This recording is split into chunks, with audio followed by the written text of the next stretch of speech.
Hello again. This is the Anatomy of Hello Heart, where we discuss the Pinoy rom-com by dissecting the episodes of Hello Heart, a miniseries starring Gerald Anderson and Gigi Delana, also starring Alisa Mulak, Fred Payawan, and Patricia Ismael, co-produced by ABS-CBN Entertainment and iQIYI, a video platform streaming in 191 territories worldwide.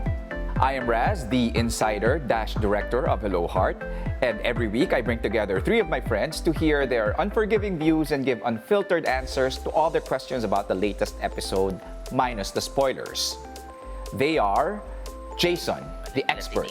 He has watched every Pinoy film shown in the cinema since 1986.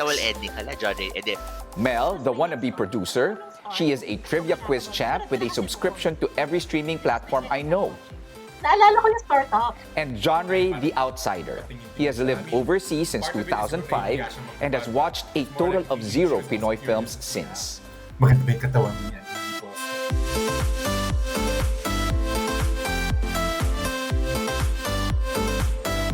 The previous episode starts with Hart leaving the mansion for good. As soon as she's gone, Doña Conchita's dementia worsens. Saul agonizes over Helga's suggestion to commit Mamita into a professional healthcare facility.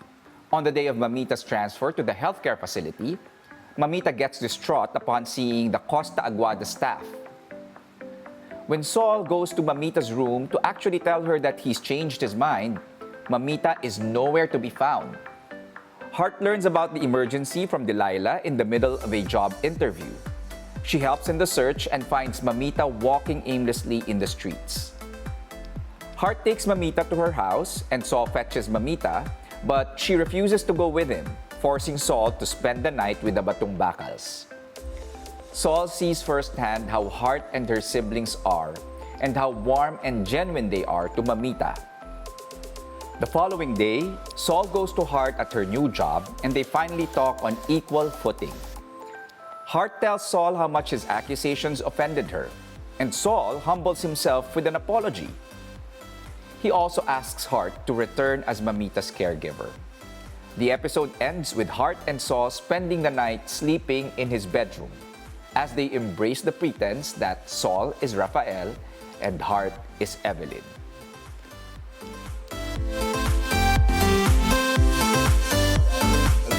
So, are you guys good?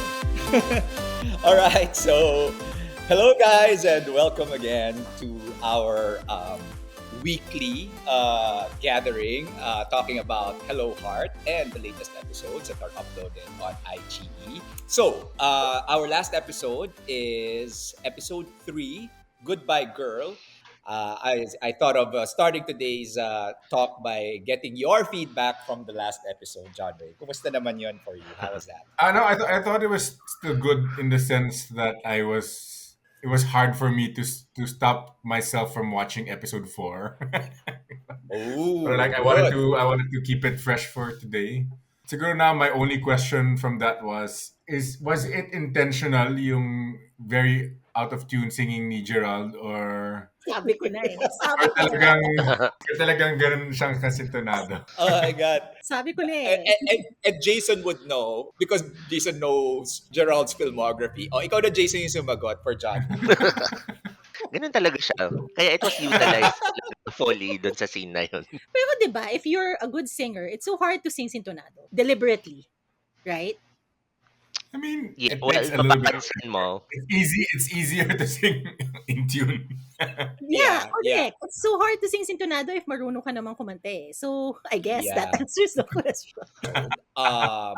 So John Ray said a little bit about it already, but what are your expectations now that we're going into our 4th episode, which is smack the middle of the series, 4th episode halfway through? Ano expectations niya, Mel, Jason? What? John Tama well, by this time, I think that medyo dapat meron ng, I don't know, kilig moments or more of that. Kasi I think he's slowly starting to trust her already. So, the first 3 episodes, wala pa yung trust doon. So, I guess, since this is a romantic comedy and halfway point, by this time, storytelling-wise, dapat meron na. So, that's what I'm looking forward to.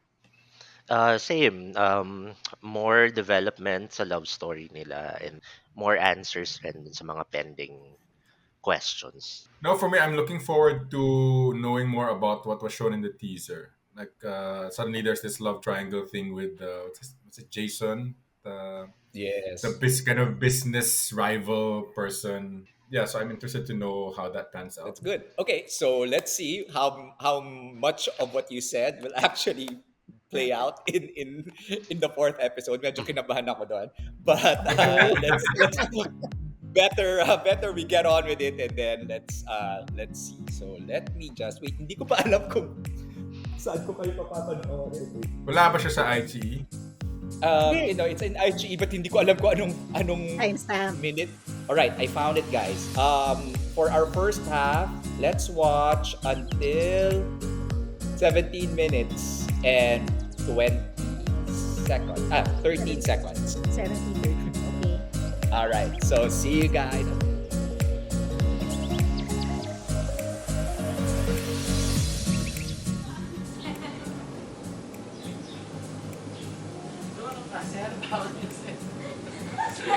So ito yun. Hinabol mo siya because nag-effort ka ulit. Okay? Yun pa yan. Ito yung pangalawang baon na. Pangalawang baon. This is the good baon. Nakakainin niya pa.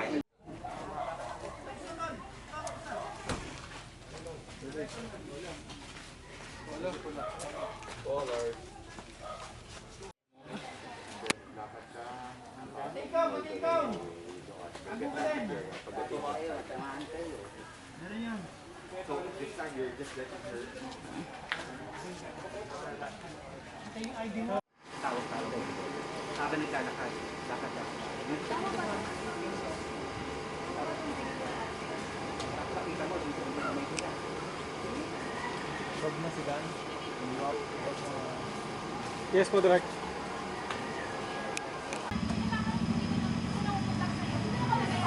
Bakit madali na? Mo? Sa'yo! May utang ka! Naku! Ay, kasi chismoso! Sabi may utang daw ako! Ay, totoo naman ah! Nakakabayan ka! Lalo mo may utang ka! Hindi yan chismoso! Ano yun? Naku! May utang yan! Nakakabayan ka!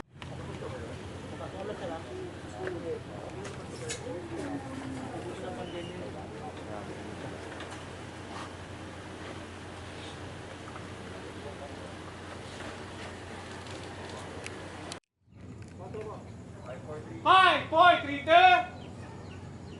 Action!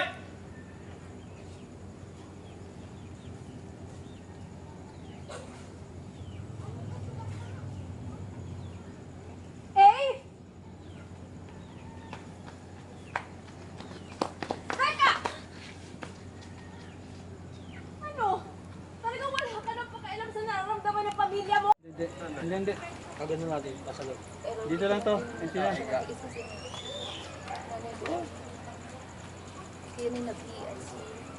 Pagmamahal, Gigi, ha? Action!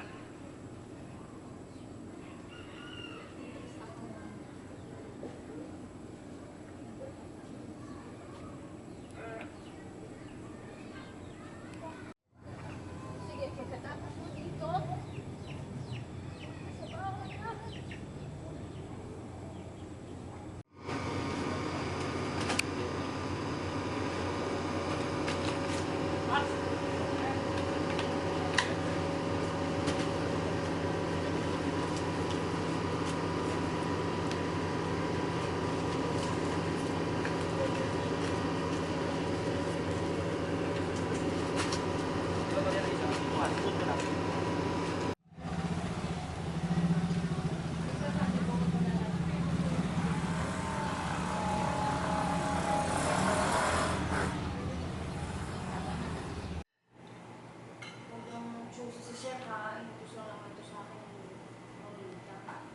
Talaga ba hindi mo gagawin yan kahit hindi inutos ni Mami?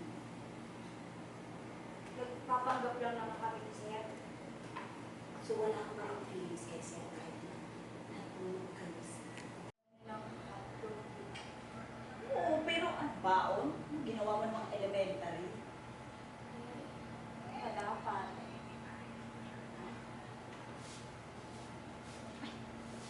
Paunan ba niya siya? May natawa ko ng ko.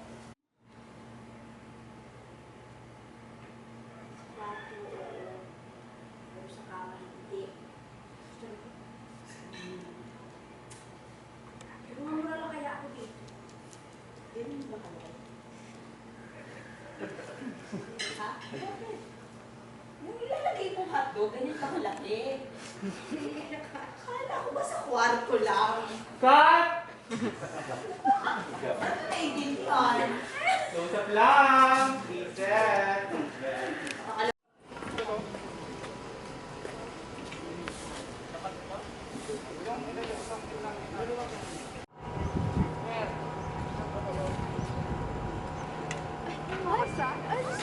Marites talaga.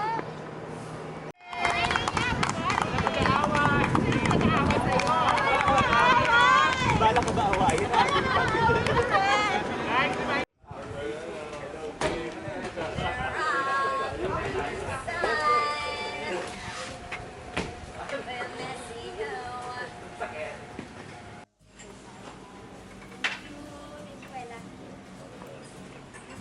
Yan, ganyan lahat sir. Dahil ako sir. Para sa'yo talaga yung lahat sir. Cut! Okay yan! Good! Good tayo! Ano ba? Lang! Welcome back. That was the first half of Husband and Wife Material, fourth episode of Hello Heart. Sige, ako na muna. Okay, so John Genre Ray first. muna. Na-miss natin. Oo nga. Alam mo, to be honest, hindi, to me, it feels like parang ang bilis. Parang, okay. Suddenly, ano na siya ulit, parang may feelings na siya of some sort na maybe he's trying to sort out according, with the therapist. Kasi I jumped a little bit ahead. Madaya ka.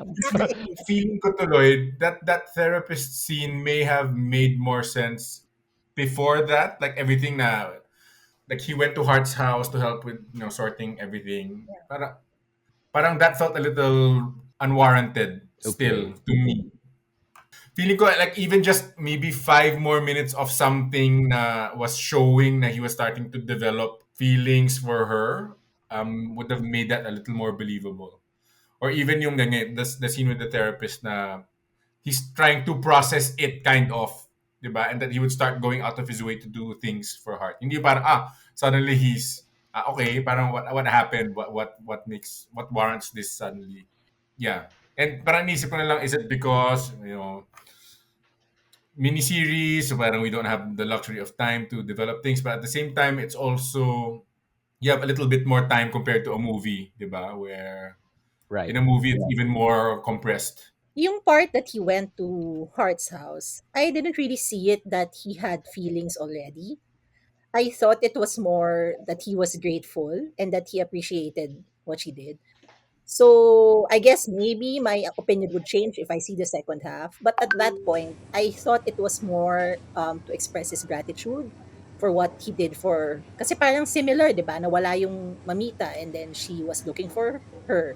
So similar yung nangyari here. So he did her the same a favor, the same thing essentially. So I didn't really see it na sobrang mabilis because my reading of it is that he did that not because may feelings na siya or nade-develop na siya. So, I think it was okay. Although I have other things to point out. Sige, but Jason first. Ako, I get what John is saying. Kasi, yung scene before Saul went to Hart's house, he dropped everything eh. So, it's not like, parang just to help eh. For me, merong underlying feelings na yun for you to, yun nga, he dropped everything, iniwan niya si Helga, he went directly na sa house ni Hart. So that should mean something. Although nakikita ko rin naman what Mel is pointing out na pwedeng in return he's doing the same thing kay Hart. I think what I liked about that scene is hindi helpless si Hart. Siya yung nag-take charge naman eh. And then nag-assist lang si Saul. It's not like damsel in distress yung drama ni Hart, 'di ba? Parang she can solve it on her own. Nag-offer lang ng assistance si Saul.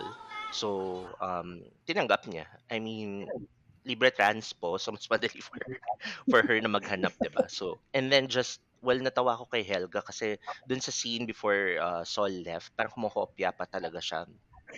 Na parang sobrang sad niya. Sobrang sad niya na iniwan siya. And I think that will play later on rin. I think we'll see more of that then sa second half. But we'll postpone judgment for later, whether or not yun nga. Because it's a really good point. No? That's always an important discussion when we are doing romance stories. Maririnig mo lagi yan, especially with yung mga sanay na sa rom-coms like yun nga, si Gerald or other leading men or mga leading ladies. May usapan lagi na meron na ba sa time na to? Meron na ba sa eksena na to? Or kailan siya develop? Yes, and that's an important discussion. So we'll postpone judgment only because I don't want to preempt anything. But let's keep that in mind before I give my own thoughts I just about have it. to say, sorry, but that part when he was talking in his sleep, sorry, natatawa ako. Kasi Nasdaq in pesos. oh yeah, it's so not believable. I'm sorry. Diba? Well, syempre hindi ko alam kung ako nagsasalita pag natutulog ako. Pero is it really that detailed? That clean, no? Para it's so crystal clear and precise. And full sentences, ha? Diba? And full sentences on top of that, not to mention. Could have played it more like medyo drowsy yung delivery niya. It was so clear kasi, like he was talking to Yeah, someone. all right. Noted, noted. Pero very Pinoy siya. Like, alam, yun yung pamahiin ng mga old people na pag nagsasalita in your sleep, tatama yung loto or before yung time natin, sweepstakes, wag kayo umarte. So, very Yes. Pinoy yung point na yun. Although, yun nga, medyo nawala ng believability nung complete sentences na yung inaano niya in Diba? his sleep. I have no defense. It's what's written in the script, so I just did it. I've always been the one talking in the sleep, so I never really knew how I sounded. But in my head na lang tumatalon yung thoughts, di ba? Para like he was talking about Nasdaq on like one part, and then like he's suddenly talking to a secretary. So inisip ko, Yeah. that's the dream part of it. But okay, noted. Thank you. Ang isip ko na lang, I mean, it was a dream. So siguro in his dream that Nasdaq was in the Philippines na And in pesos. Ayan. He was talking to his secretary. We will stick to that official explanation. Wala Okay. silang nakakabanggaan. Di ba? Yung big scene nila, laging nagbabangga si Art kay Saul. Pero I know that's part of the genre naman eh. So, funny yung dinala niya sa well, hindi naman siya restaurant, no? Parang where she used to work. Karinderya. Yeah. Hindi naman siya karinderya ba siya? Hindi rin siya karinderya eh. Hindi naman siya It mukhang looks like a proper karinderya. restaurant. Yeah. Ang funny lang nung line nung sinabi niya, sa wakas may dinala ka ng lalaki dito. So, tawang-tawa ako dun. Kasi parang gulat, yung expression kasi ni Hart rin, sobrang gulat na gulat. Na, well, siguro napahiya rin in a way na ganun yung sinabi sa kanya. And I think, Raz, you mentioned before na intentional yung outfits niya, yung laging polka dots. May story ba behind that? Or wala lang, choice, ano lang siya, creative choice lang to have her wear lagi yung polka dots and then lagi naka-perma, wave lagi yung hair niya. The hairstyle, no explanation there. What suits her, what looks beautiful on her, basically. But the polka dots is intentional. That was a look for her. We kind of established it early on, diba? If you will remember from the first episode pa lang, like even her folder is polka dots. Yeah. I think later on we'll also touch on it. There are succeeding episodes or scenes that will make mention of it pa. Initially, meron pa yan na parang may nagsabi daw sa kanya na swerte daw yung polka dots. And so therefore, naniniwala siya sa swerte and so on. Pero nawala na yon completely, which got stuck. And actually, isa yan sa madalas nangyayari. Alam mo yun, yung parang in the course of the many revisions, it kind of like becomes canon to the character na nakakalimutan natin. Actually, na-revise na pala yun, no? Na-omit na pala yung line na yun or yung eksena na ganun. But deliberate yung polka dots. Speaking of yung performances na parang this first half ko na feel na mukhang na parang baguhang actress nga si Gigi. Yeah. And what parts, John A? The emotional scene with with A na dun hindi natural talaga. Like nakikita mo Actually, yung effort na I have to do this, my face has to be like this, I have to, I mean, I guess okay siya dun sa mga like comedic or yung mga light power, pero like sa mga medyo heavy scenes na dun, you could see her struggle a little bit. well, I mentioned last week na gusto ko na dine-develop pa rin yung relationships, not just between Sol and Heart. So ngayon, we get yung subplot between Heart and si A, 'di ba? Kasi that was hinted at nung 'di ba, that's one of the reasons why she also agreed dito sa situation na to kasi she needed the money rin for A, tama ba? Parang na-mention yun sa first or Yes. second episode. So at least Yes. now we know, yun nga, na-develop further yung relationships niya with yung siblings niya. So meron rin scenes with B and C. So I think what's like what I'd really be curious, and I would want to hear about the episode from audiences is what John Ray touched on at the beginning talaga, no? Which is how are you on the character development for both Saul, the Saul character, and the Heart character? And I'd like to know whether you felt like number one, the development is credible and justified, and number two, if you think the pacing is okay, especially because we're talking about an 8 episode thing, and if this were a film, di ba, parang nababagot ka na ba at ano yun, are you itching to go to the toilet already because you don't have an idea of where it's going yet? Or do you think it's still just enough? I don't know what your opinions are or feelings about the idea of what conflicts should be here or should already be getting explored at Okay, this point. ako, honestly, I think medyo mabagal in terms of Sol. I think Heart's character development is just right. Kasi basically, we know everything there is to know about Heart already, di ba? But Saul, there's still a lot of unanswered questions. A little bit was revealed here, but for him, parang ang dami pa nating hindi alam. Mhm. But you also asked about possible conflict. I'm also thinking, or maybe this is just a guess, if there will be a conflict between Saul and Mamita in the future. Okay. It's also a possible cause of conflict kasi. Depending of course on the Rafael of Evelyn issue na naman, how that developed. Kasi if the conflict is always, I mean, if the conflict comes from the ex-girlfriend and yung Jason, medyo predictable. Right. Okay. Yes. So we'll see. But Mel, you're not frustrated in the sense that because one thing that I always feel, or whenever I watch teleseries, of course, Mm. that's not a miniseries; it's a different genre or program format altogether. But one of the things that I always watch out for is whether it's satisfying me on a narrative level rather than like all the bells and whistles Yes. Exactly. entertaining you kasi may sampalan or may malaking Yeah. eksena, whether it's satisfying me narratively, because until now you still, when you talk about some of these possibilities, they're still in the realm of it Yes. could be like that. Is it not frustrating for you that it's still not actually exploding as an actual conflict just yet? Yeah, I think hindi. I think the reason why is because we're watching week by week. Ako kasi I'm not a binge watcher talaga. I prefer watching week by week. Pag wala akong patience, binge watcher, I'll just go straight to the end. So, natatapos ko usually yung series pag ganito yung pace. I don't know if, let's say, you released all 8 episodes at once, if I'll still feel the same way. But the manner of the release helps, I think. The pace wise, I think it's okay. I mean, from the perspective of whether or not am I bored, uh, or am I still wanting more? But I'm still looking forward to knowing what's next without necessarily feeling too bitin. Impatient or Yeah, impatient. exactly. Not too impatient. But at the same Yeah. time, parang okay lang din, not getting bored. Mm-mm. Yun lang nga, yun siguro, I don't know, it just feels like what I mentioned earlier, yung organic, this development suddenly of their relationship. At this point, um, just felt like too big of a jump for me. Yeah, I think tama lang yung pacing kasi midway pa lang naman eh. So it's hard, mauubusan ka ng conflicts if Mm-mm. pinakita mo agad na Saul already loves Heart and the other way around rin.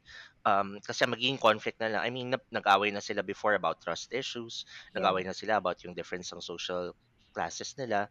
I mean, what other conflicts pa? So now, napasok na nga yung possible third party with Helga and si Jason. So, at least merong bagong conflict. Hindi lang lagi mag-aaway sila and then at the end of the episode, magbabati na agad. So mabuti, for me, tama lang siya. Nag-hint lang ng possible feelings, especially sa side ni Saul. Pero hindi outright sinasabi na, ay, nag-fall na talaga si Saul kay Heart. So, may 4 episodes pa to develop that. And that's, I think, what I want to find out. And mamaya i-relate natin yun dun sa comments ni John Ray. Exactly that. Like, how would you make sense of what's happening? And I think we kind of like saw that discussion a little bit with John Ray saying this and Mel saying this and Jason saying both. so, so makita natin later how we can best assess that, taking everything into consideration. Kung ano nga ba, how do we track what Saul and Hart exactly are feeling at this stage in their relationship. All right. So with that, let's watch the second half of the episode.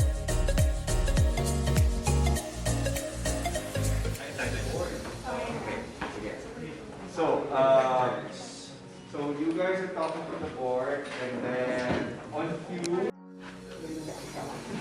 kayo dalawa, okay? You'll be entering there. Papunta dito. Lot Joy will be here. Yes. So you guys are there. That will be your business. Tawa naman si Ana.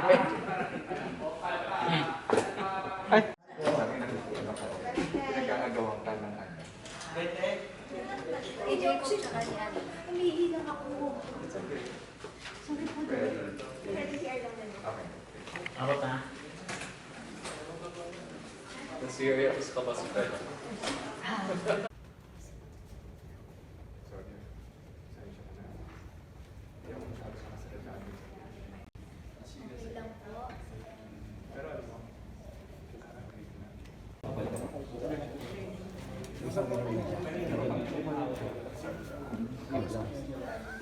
Dito, sa patong bakal. Excuse me,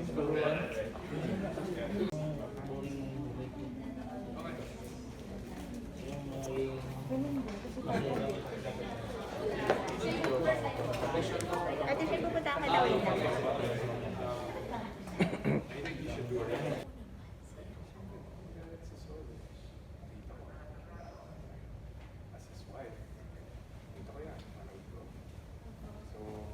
Nagkamali lang po.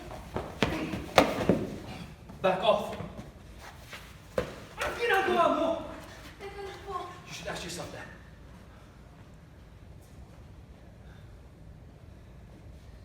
Alam ko yung pinag-uusapan niyo.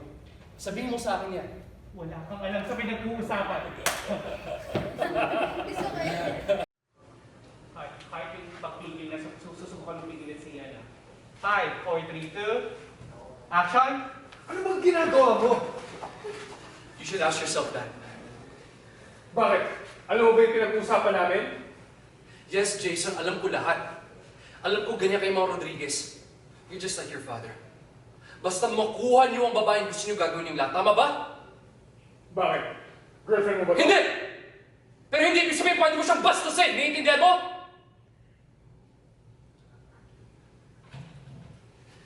Heart, halika na. You okay?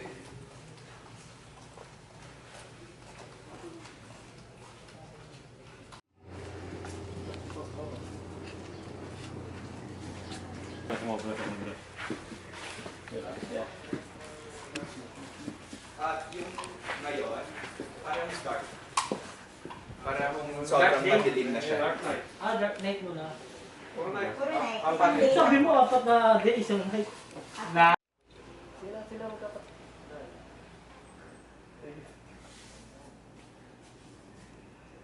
42. Action! Action!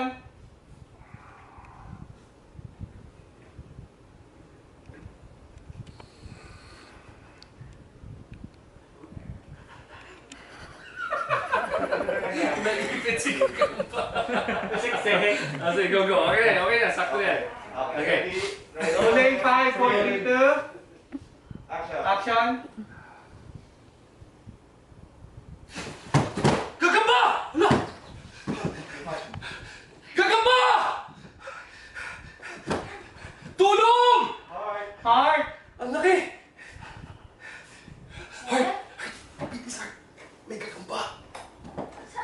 Ay, dahan-dahan ka lang, ha? Dahan-dahan ka lang. Ayun o, kita mo? Ayun o! Takot kasi gagamba.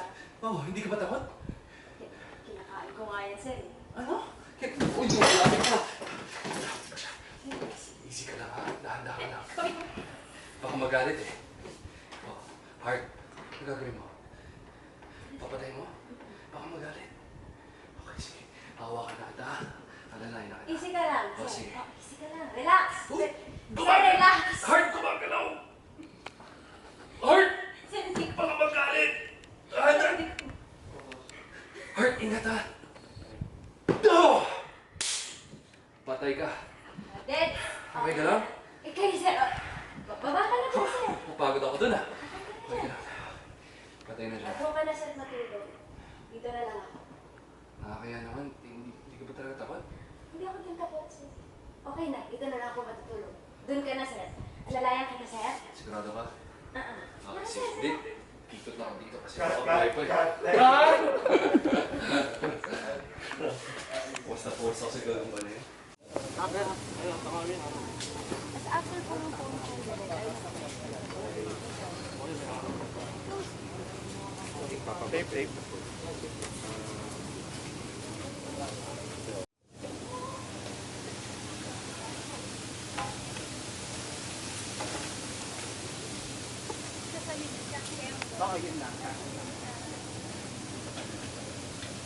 Confidence inside you, huh? Kailangan confident inside you and confident outside. Confident outside. Confident inside. Lotion candles for your loved ones because scented candles are so 1990. So lovely, so Excited, G. Matagal mo na hindi makakausap si Ninang. Ready? Oh, saan di pa? 5, 4, 3, 2. Action!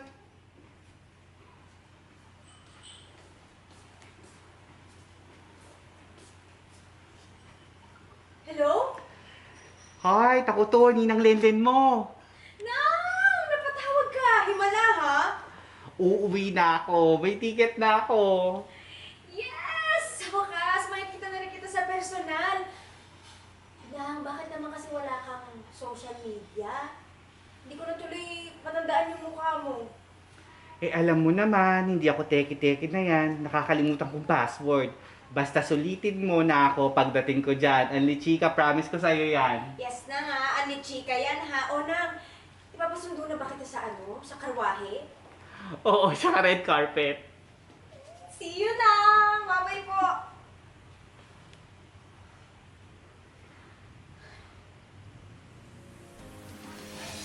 Cut! Beauty. Beautiful! All right, so welcome back. We have finished the 4th episode and we are now officially halfway through Hello Heart. We just finished husband and wife material. Ako, I would still put some of these little things that happened after he goes out of his way, diba, to like help Heart. Parang that makes sense a little bit, like after some of those little things that you showed, like them watching movies or mga lunch and all that. The only thing is, I feel like if you did do that within the context of that episode, It's too much. magiging problem naman. The problem is, you have this thing like the parang medyo drama thing with A, and then suddenly you're gonna introduce this thing naman with the aunt na parang one after the other na parang conflict kind of narrative. So Yeah. yun naman yung siguro magiging problem within the context of having that in one episode. I agree with that last point of John Ray. Kasi if you did squeeze that into one episode, parang for me, it's too much naman. I don't know, I know you don't watch K-dramas, but in K-dramas, I don't like yung mga episodes na puro nagpapakute lang sila. So, diba? I mean, I want some development in an episode. I know na 16 episodes yon, so there has to be filler. But in this case, if you parang sunod-sunod all their interactions in one go and in one episode, it might be too much. Parang it might look forced. But I get John Ray's point. So, I didn't think naman it was him admitting that he has feelings for her, na love or anything. Maybe parang gumagaan na lang din yung loob niya kay Heart. So and it was a short scene anyway. So I don't think it was sobrang not warranted. Number one, itong mga ganito, obviously, the whole therapist strand really plays a role in helping us kind of like make sense of where Saul is in particular, no? Whatever stage of the narrative. And if you remember, the therapist scenes are really mostly about his personal demons, no? And then suddenly, ngayon lang tayo nagpakita na it was something to do with heart. It's cluing the audience in on what you're trying to do. And I think siguro if I were to make sense of the difference in the reaction, Mel being more forgiving and you, John Ray, like thinking that that might be a little too much. I think it's also because like you don't need it, maybe as an audience, no. I also struggle with that. Like I said, no, parang siguro yung sensibilidad ko rin is more clued in with Western storytelling, or maybe because I'm also trained more to write and direct more in a film style. So parang ako rin nandun din ako sa mode na you don't always need to kind of like lay it on too thick and too heavy for the audiences. But usually yung mga ganyan pumapasok to really kind of like give a clear handle on what's happening. Exactly what Mel said, no? Parang supposedly at this point kasi it wasn't that he was really in love already or saying that he's in love already. And if you notice, the nature of the conversation is about it's making that distinction, no. Stop making your mind overthink, no. I'm just asking how do you feel about her, and here you are. And it's really kind of like showing how much she's making an impact na on him as a person, especially coming from how they started. Nanggaling tayo sa kailangan ni Saul, si Heart, I need you for Mamita. But this time around, it needed to be spelled out that he's now developing a relationship with her that's personal to him as a person and not hinged on his need as a character and Heart being a function to that. Yeah, I like that the conflict was external na. Usually, the conflicts midway ng mga stories would be them having an argument. I mean, the two characters pa rin. In this time, yung conflict is more external and it's still showing na Sol nga is developing feelings for Heart. Mauubusan ka ng internal conflicts, eh. I mean, how many times sila mag-aaway on the same stuff, Yeah. 'di ba? So now with the introduction of Jason and yun sa sideline si Helga, mas external na yung conflict, mas nakikita mo na nagde-develop na nga yung feelings ni Saul kay Heart. If you think about it, parang what drove that emotion na parang bigla niyang susuntukin just because nakita niya na he was touchy-feely while Jason was touchy-feely kay Hart. So that says a lot about yung development of feelings niya. And again, I mentioned earlier rin yung kay Helga. What I liked about that is nung nagpipitch si Hart, I was expecting her to be mean. Pero if you would look at her scenes, parang medyo naaawa rin siya na Hart was struggling. I was really expecting her to be a villain kasi nga obvious naman na she still has feelings for Saul. Pero yung scenes niya doon, parang hindi naman siya I mean, I was expecting na matatawa siya or may side glance na parang ay buti nga hindi nakuha yung pitch or whatever. So I like that kasi I was really expecting na isa siya sa villain sa story pero it turned out si Jason buti na si Jason na yung villain dito sa story. Clear naman siya. Well, number one, thank you. I love it that you kind of like gave airtime to draw focus on that aspect of Helga's character and performance, because I'm really very careful about creating two-dimensional characters. I'm always trying to kind of like even that's why I appreciate it when you guys talk about Delilah and like the subtleties, but at the same time the effectivity of it. When you talked about Mang Tony and kind of like having a little bit of depth with the relationship with Saul, and now you talk about Helga, because yun nga, I'm very I'm very wary of just depicting people as villains, like you keep saying, no, like who's the villain? Who's the villain? Like they can be a villain in the story in the sense that they're obstacles, but not villainous. Yeah. And that's what I really am very careful about when writing these things. And I love exploring it with my actors. And that's one of the things that we really talked about ni Alyssa. And for me it was really kind of like, anyone in her position, parang like people, I'm Oh, not invested in this, but when it's cringy and it's like, oh, you're struggling, and hindi naman cold, walang pakialam tong tao to, di ba? She is capable of empathizing with someone who's struggling in front of her, di ba?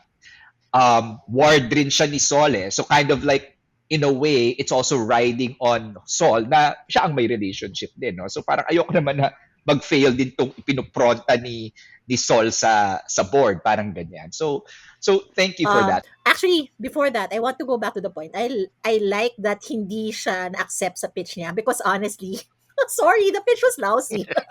Exactly. All right, so justified. So when Okay. you say it's lousy, good. Speaking Hindi of the pitch, and then I'll let Mel finish about Yeah, but the pitch. seriously, it was like a high school pitch. Come on, di ba? Yeah, yeah. So exactly. Exactly. And cut. Cut! Tighter lang. Ano? Tighter pareho. Tighter pareho. If the story made it, pag ang nangyari dyan is they accepted her, nako, at sobrang not believable. I mean, these are professionals, right? And she was presenting Yeah. parang high school presentation. Yeah. So, at least, I was afraid na biglang, oh, wow, nice product. Ganyan, ganyan. Ang one thing I really kind of didn't get is, di ba, she was kind of being mentored by Mamita, who's supposedly this super businesswoman. Tapos, why are you coaching her to be like that? That sucks. Parang, yun nga, parang exaggerated promodizer. Parang ganun. But like, you're not gonna pitch. You're not gonna pitch to, the CEO of some billion peso company as a promodizer, di ba? Tapos si Mamita parang, yan, ganyan. Exactly. I don't think naman Mamita can really coach her considering her condition, diba? And Yeah, I think yeah. mabuti na Pero rin nun naman, I yung... mean, again, feeling ko naman, kasi dementia is kind of parang you're in your own world, but it doesn't mean you lose who you exactly. Parang you've been a businesswoman for what? Sabihin natin 50 years, di ba? You're not gonna lose that business sense na what is a good pitch. Yeah. So, yun lang parang, Well, I think... parang nag-regress to 16 years old ba si Mamita na tinuturuan niya maging promodizer si ano. Eh, kasi di ba, Grabe.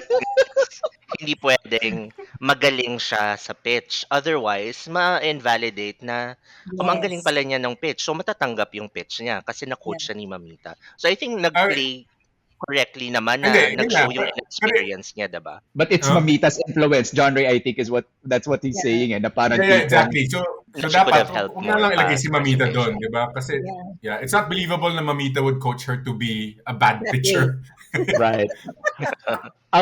Ayan, so again, ako. So coming from me naman, I think in my head, I was already justifying it. Right now, it was still the interplay that what we're seeing with Mamita is not on her being back to her mode. Because remember, even when Mamita started, like, I want to have a party, I want to go like this and like that. It's kind of like an idea of who I was, but it wasn't like kind of like, what she really was back then, no? And I think it also like it's a case of like some of the details falling through the cracks because I get what you're saying. And in fact, an example of that, although not particular to Mamita, an example of this specific example is kung ano yung sinabi nung mga board members kay Hart. Remember, she was pitching. And then, nag-react sila. If you noticed, halata sa TV ko, Audio. pero nag-iba yung audio, no? Nag-iba yung audio. Yung audio was dubbed talaga. Yes, it was dubbed. The thing is, what happened, doon ako nagulat and medyo na-hurt ako ng konti kasi ibinalik nila sa original script yung dubbed audio. On the set, I actually had that revised. Kasi hindi ako happy with what was written, which is what the board member said, which if you remember, sabi ng board member was, I don't get the concept, sabi niyang ganon. right? Sorry, but not for now, sabi niya ganon. This is what I revised when we were on the set, which I had the EP naman sent to the writers and pinayagan. And in fact, this is what I shot. Supposedly, after Hart finishes her pitch, one of the board members says, so one needs to finish up the candle before they get to apply the lotion. But people buy lotions as a daily routine. So maghihintay pa sila para ubusin yung kandila. And then another board member goes, so how much of the lotion candle's net weight is left as lotion? And then another board member goes, I'm worried about the venture scalability. Is it really a novel product? Kasi hindi ba meron yan sa market? My point being, because it really kasi hindi ako naniniwala It na ang sounds sagot more lang like niya a proper pitch meeting. exactly. When I mount these things, I think about you guys. I mean, I think about my friends. Seriously. And for me then kasi, it's also building the world.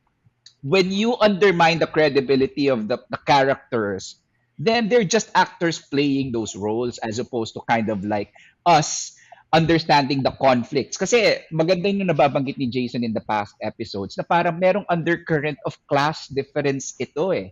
And part of what Hart was undergoing is realizing that she's, out of her depth dito sa mundo na ito, despite all the coaching and good graces na meron siyang nakukuha from Saul. So medyo na-hurt ako na nawala siya kasi the shoot naman namin. But yeah, so I think that's also part of what happened with Mamita. And I really felt like it was more because I was playing up instead that interplay with Mamita na aliw siya kay Evelyn. The way that I was understanding dementia for me was like what lingers with you is the feeling that you have, the familiarity, which is why with Evelyn, kahit hindi siya si Evelyn, ay sobrang naalala niya how I'm fond of this girl, how I'm fond of my daughter-in-law.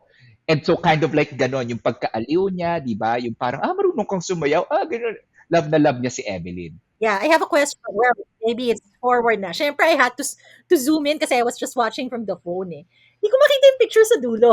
That they were... Okay. Si Mamita ata yung isang matanda dun, di ba? Kaya nga. So, di ba, there were 4 people, di ba? Kaya nga parang after nung sine, isip ko, dun dun dun dun. Ang liit kasi sa phone eh. I couldn't see what it was. So, malamang nga isa si Mamita. But I don't know who the others were eh.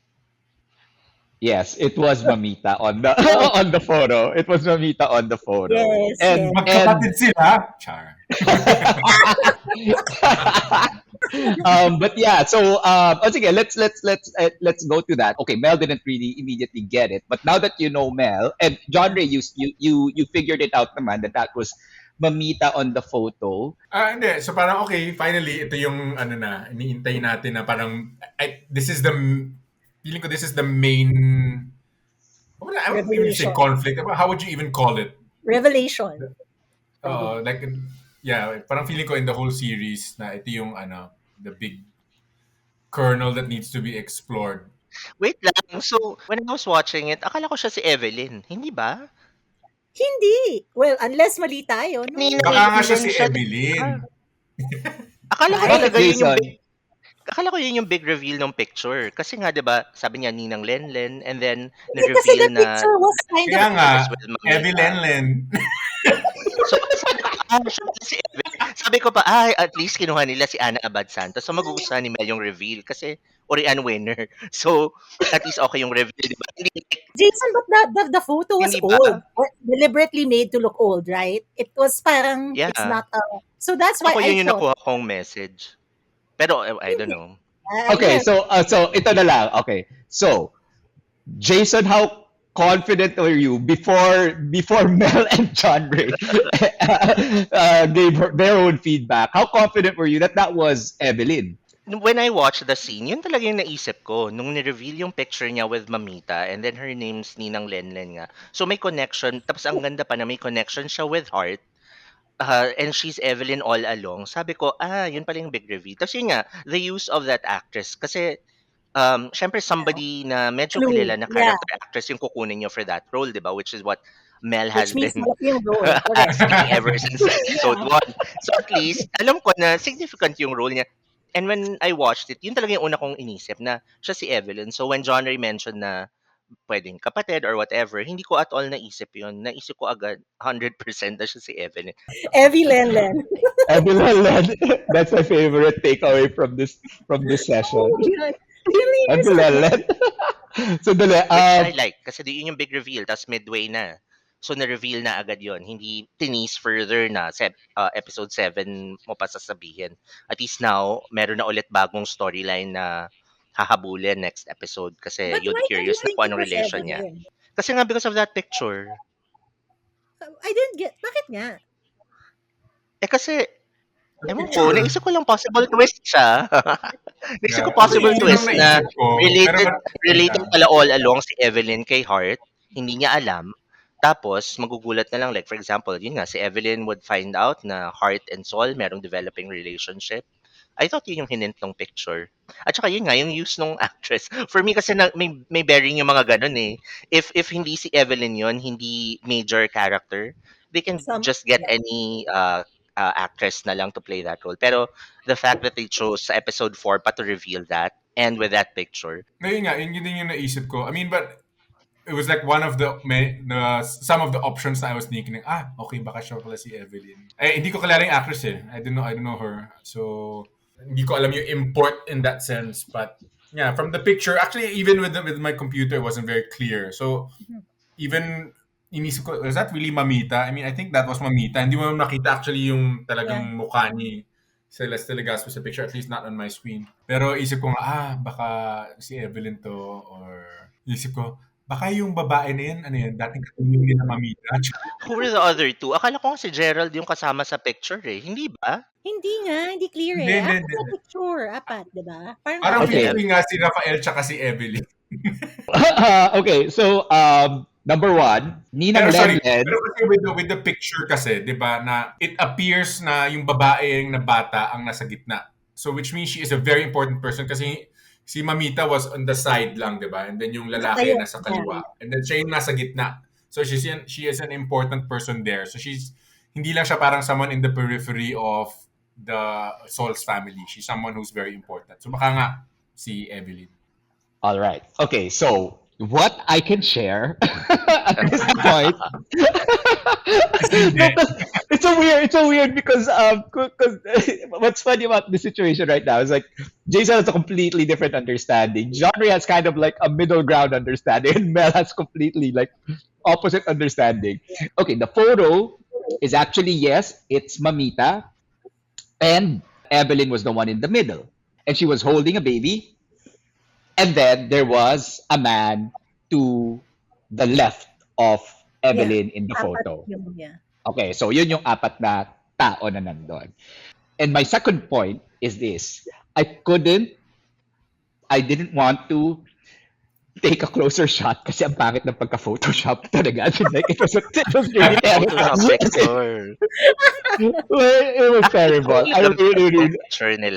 I'm really sorry. So actually, I gave instructions to make it look aged. Alam niyo yung we grew up with celluloid photos na pag napatakan ng tubig, or parang while on a frame ay nalagyan ng water and di ba nag-fade or alam mo yun, nag-smear yung color. So I wanted it to kind of like obscure that so that it doesn't look as bad. Because I was very, hindi siya pasado talaga sa akin, to be honest, but we had to take it already and there was no other option. Pero yeah, like iba yung light sources, like parang yung photo parang yung kay Mamita galing sa kanan yung ilaw, yung kay Evelyn nasa kaliwa, tapos magkakaiba yung sizes ng ulo and all of that. So hindi ako masyado happy. So I couldn't shoot it closer pa. But thank you na lang kasi si Jason nakita niya. So feeling ko John Raymel, if it were in the proper television, siguro naman malinaw sa inyo na si Mamita yun. But yeah, so definitely that's what it is. It was Mamita and Evelyn and a man that was not Gerald. I mean, the man beside Evelyn is not Gerald Anderson. So si Gerald yung baby, tapos si Rafael yung si so Gerald family yung picture baby. nga nila yon. Tama? So there. Yeah.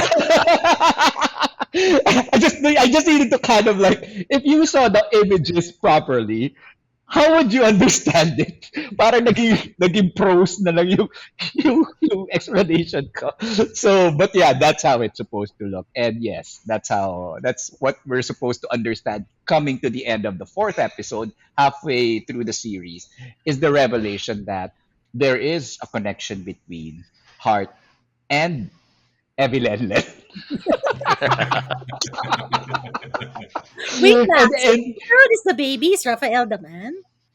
yes. Yes, family picture nila. Ayan na na-reveal na Mel ng parents. So there, finally, well, you get your revelation. Sorry lang that the photo is not is not up to standard. Ay, that's completely on me. Pasensya na talagang hindi inabot ng kakayanan namin. But yeah, that's how it was. So So wait, kasi 'di ba, just going back, it was implied by this yung si Jason that something happened between his dad and Evelyn, right? Yes. So how does that is that the reason why Tatay ba yun ni Jason? since you confirmed that that's Rafael?